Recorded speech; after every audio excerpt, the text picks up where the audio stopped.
something very unique and wonderful about traveling on a motorcycle.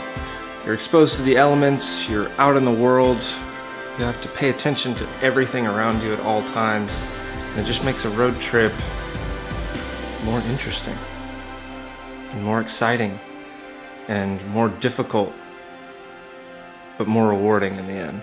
Today we're gonna start 10 days on a Triumph. Let's go.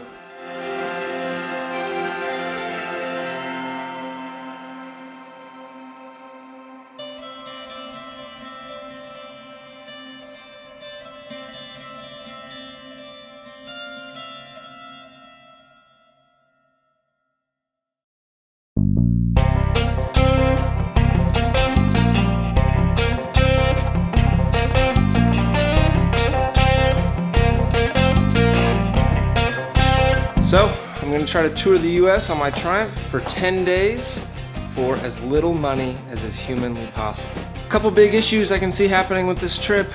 One, I brought only a hammock and a sleeping bag to sleep in, and I'm going to try to sleep outside as much as possible. Second, I didn't bring any rain gear. No rain gear at all. So, if it rains, I'll have to stop for a while because I have too many things that can't get wet. My backpack has a cover, but I do not have a cover for any of me.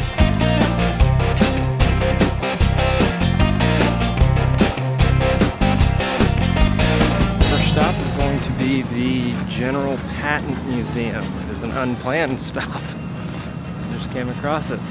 So this is what we're looking at.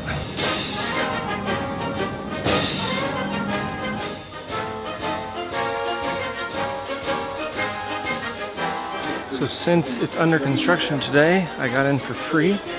Admission is normally $6, so not bad. It's a tiny little museum. But it's got a tank yard outside, which is also part of the reason it's closed, or it's free today, is because that part of the exhibit is closed. But I'll give you some shots from the outside of the fence because there are lots of tanks.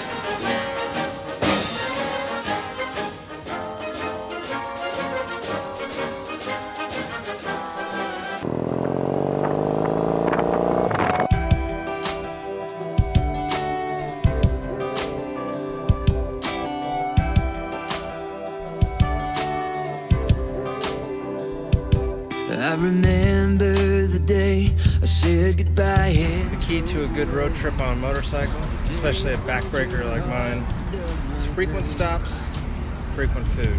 And now it's freedom and success, all I dreamed of and obsessed on over you. But there's a hole inside my chest, and I have got everything I wanted. But I don't give a damn if I don't have you. This world's just a place that I'm passing through. Alright, so we've just arrived in Tucson, and we're gonna hang out on 4th Avenue tonight, which is like 6th Street in Austin. It's basically where everybody just goes to hang out on the weekend. No, I don't give a damn.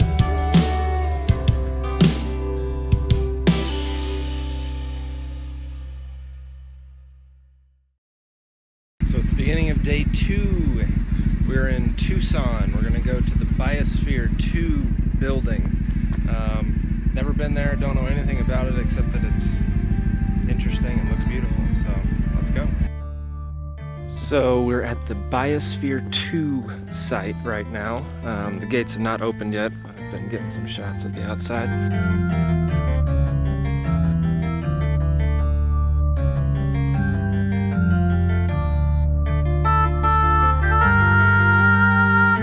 And I don't know much about this place other than the fact that the building is stunning and beautiful. I know the inside has lots of different kinds of science experiments going on with different kinds of climates and terrain and all sorts of stuff. Animals, bugs, flowers, plants. So it should be a pretty interesting day since I know nothing. I'll learn a lot, and hopefully you will too.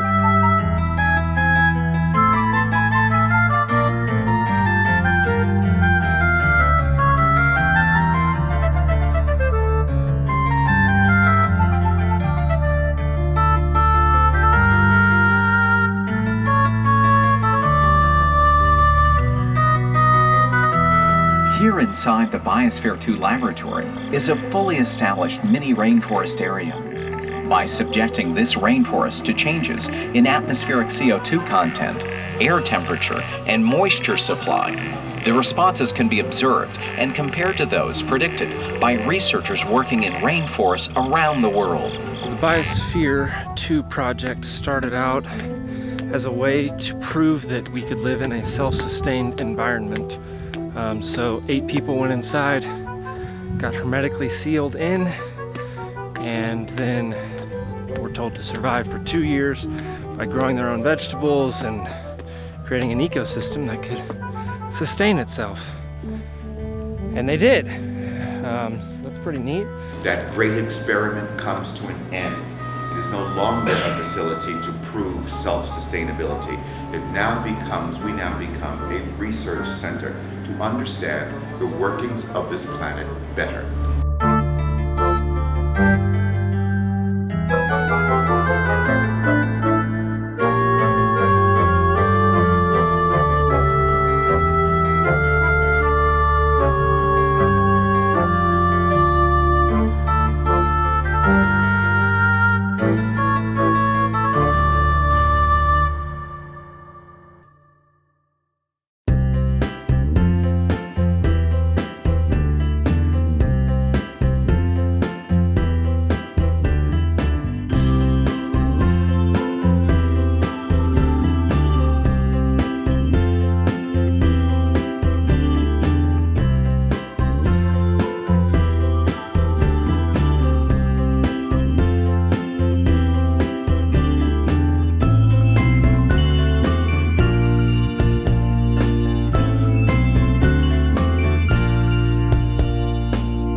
Tour's over and learned a whole lot. Pretty interesting spot for sure.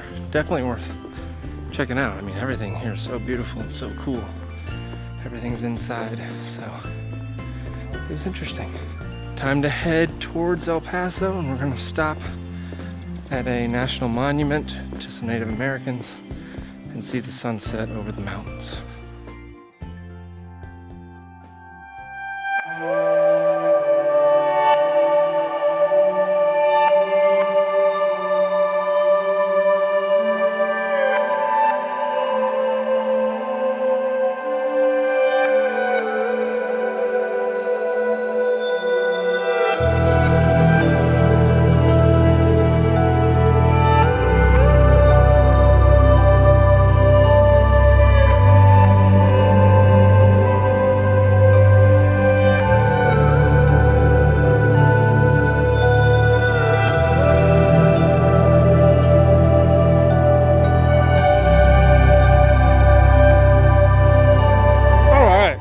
So, going through the back country of Arizona, I didn't realize how backcountry it was until I hit dirt roads. I'm really out in the middle of nowhere, but I mean, come on. Like, it's beautiful. Yesterday was a terrible day of riding. Hated it. Hated it. Really didn't think I was going to possibly have the strength to finish the trip if every day was like that. But today, it's been all 60 mile an hour through the back country, windy roads, beautiful roads, great scenery. These are the days you live for on a bike.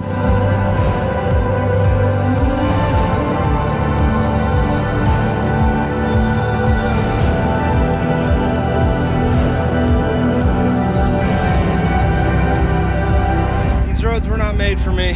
Just had my first wreck on the freaking dirt down all this side. I mean, friggin' A, it's deep. Everything's fine.